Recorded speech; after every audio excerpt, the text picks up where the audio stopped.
Hello techies. Welcome to our brand new video series focused on helping you get the most of your experiences in life. Before we start the video, let's know about Upptalk. Upptalk is a live, interactive platform for software training, furnishing robust personalities who could take on universal business platforms. And then the business users, will come and say, hey, I am not supposed to access it, but I am still able to see it. This is a violation. Please restrict it so that I am not able to access. So then we have to go and debug. Okay, how come the user is able to access? Right. So then we have to take off some permissions, and do fine-tuning, etc. And then we have to update the security policy and permissions in a way that only the people who are supposed to have access do have access. Right. So security is an iterative process. You have to do some trial and error to get it to work. It is not like you will get it right the first time. Right, it takes time. It takes a lot of testing. And it is very, very slow and painful process to arrive at the final security permissions. Okay. Now let us talk about another type of security group. We talked about role-based. We talked about user-based. Now we have another kind of security groups that is called process maintained. Now, what are these? These are Workday delivered. Okay. These security groups are Workday delivered. We don't create these security groups, but we can play around with their permissions. In the same way, like we do for the other security groups. We go to Domain Security Policies. We add this to the view on Modify Kind of Permissions. That part remains the same. We can give certain access. We can take away certain accesses in the Domain Security Policy permissions. Right. But how the workers are assigned to this group is important. Right. That is how is important. Now let me ask you this again. I have asked this 2 or 3 times today already. But let me ask you this again. How are workers assigned to a role-based security group?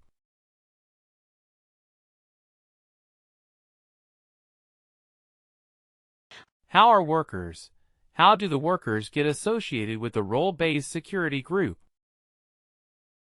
Related actions roles assign roles.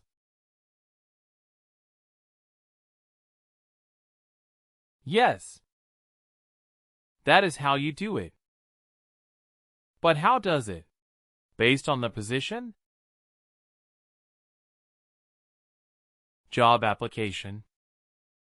Do we do on job application? On the organizations.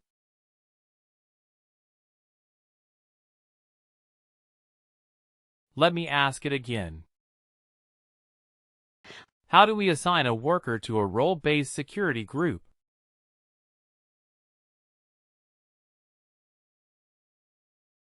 Think and then answer.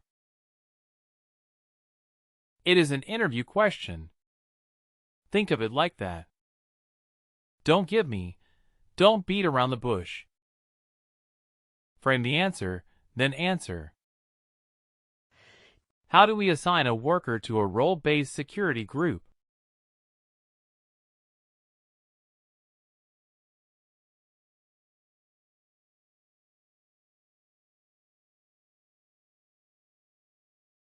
We assign the position to the role. Right. And so how is the worker assigned to the role? Based on the job. We assign the worker to the position.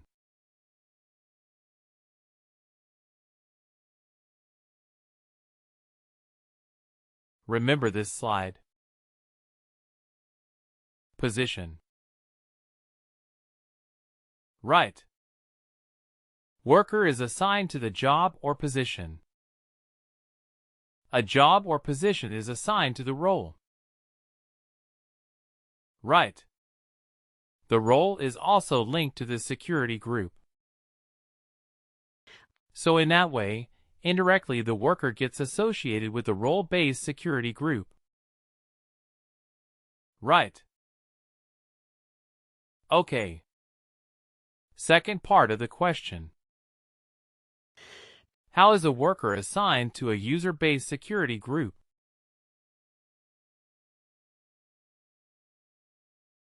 Manually. Right. And it is directly assigned to the user. Yes. We assign a user-based security group directly to the user. We have to do it manually. Right. As a security administrator, or as an administrator, we have to do it manually.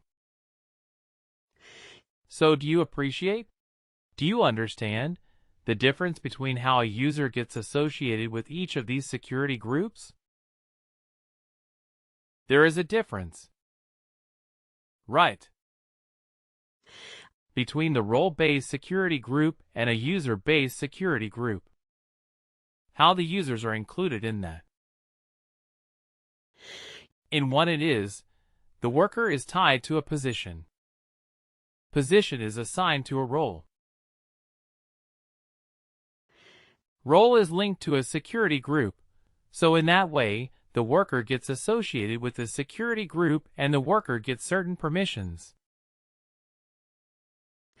In the user-based security group, it is very straightforward.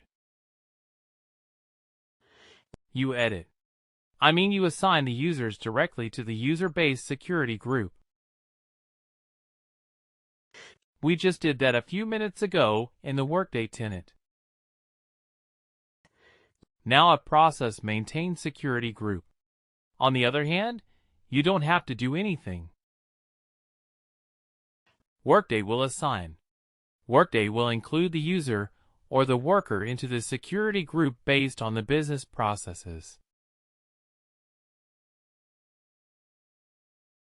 Okay. It is based on the process, such as hire, such as termination, such as transfer, everything. Based on that, the Workday system, the Workday will assign the worker, the Workday will assign the user to the security group. It is Workday delivered. For example, if you are hiring someone, if you are hiring an employee, okay, you are hiring employees.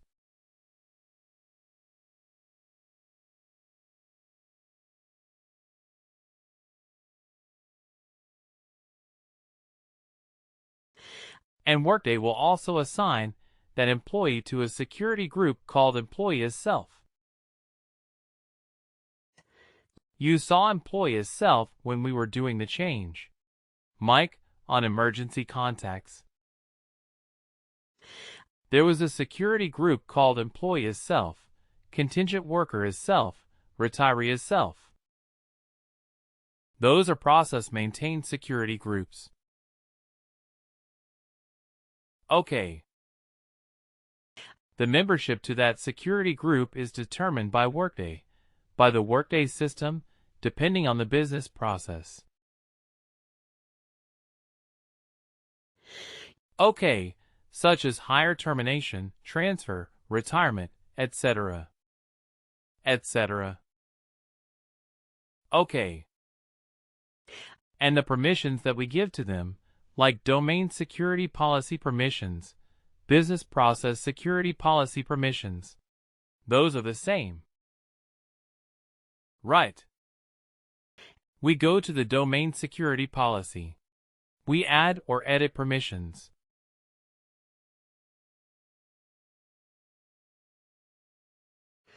but it is about the membership to those security groups. The way that we add users to that group is different. All workers or all employees will be part of the security group, called employee as self. So there are two versions of this kind of security groups.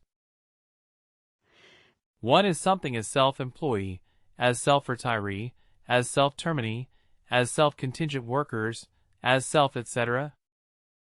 Candidate as self, pre-hire as self. Right. And there is another version of the same thing that includes all instances of that group. All employees, all contingent workers, all pre-hires, all retirees. Right. All terminated employees and so on. So there are two versions. One is as self. One is all instances of that group.